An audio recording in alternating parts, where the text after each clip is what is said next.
What you didn't know about the Salt Typhoon hack, explained from the perspective of a cybersecurity engineer. The Salt Typhoon hack of U.S. telecommunications networks in December 2024 has dominated headlines. But there's much more to this story than what's been widely reported.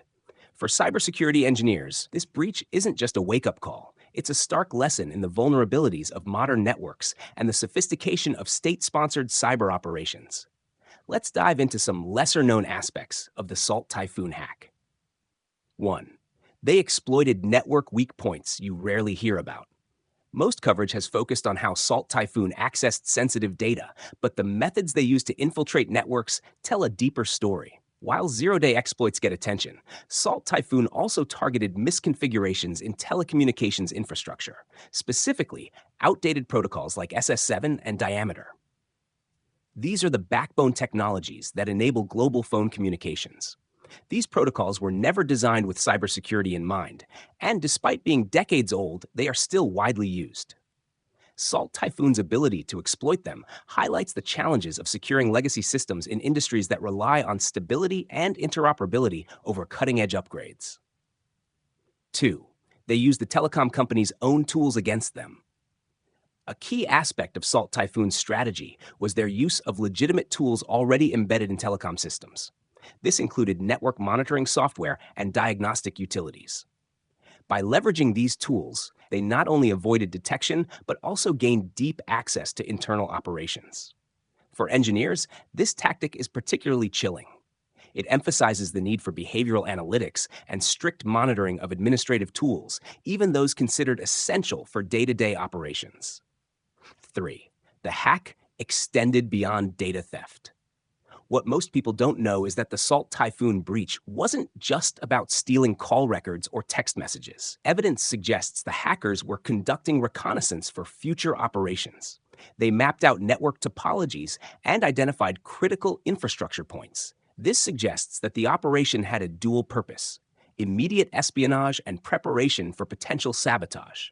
The latter is especially concerning for cybersecurity engineers because it implies a long-term risk to national security. 4. They exploited the human element. While Salt Typhoon's technical skills were impressive, they also took advantage of human vulnerabilities. Phishing attacks targeted employees at all levels of the affected telecom companies. These attacks weren't just generic scams. They were highly tailored, using detailed information about the employees' roles and responsibilities to craft convincing messages. This is a reminder for engineers and organizations alike. No amount of technical defense can replace proper employee training. Humans are often the weakest link in cybersecurity. 5. The breach highlights supply chain risks. One of the most underreported aspects of the Salt Typhoon hack is how it exposed vulnerabilities in the telecom supply chain. The hackers didn't just compromise the telecom companies themselves.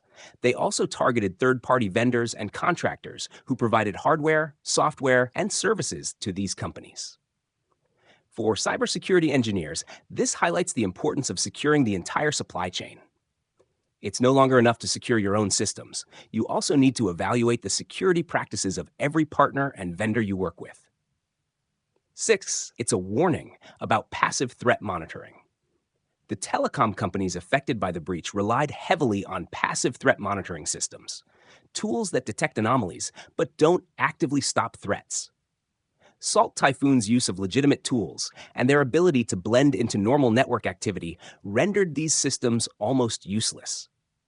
This breach underscores the need for proactive security measures, such as endpoint detection and response tools, which actively monitor and block malicious behavior in real time. 7. Salt Typhoon took advantage of regulatory gaps. Another detail that hasn't been widely discussed is how Salt Typhoon exploited inconsistencies in cybersecurity regulations. Unlike sectors such as banking or healthcare, telecom providers are not uniformly required to meet strict cybersecurity standards.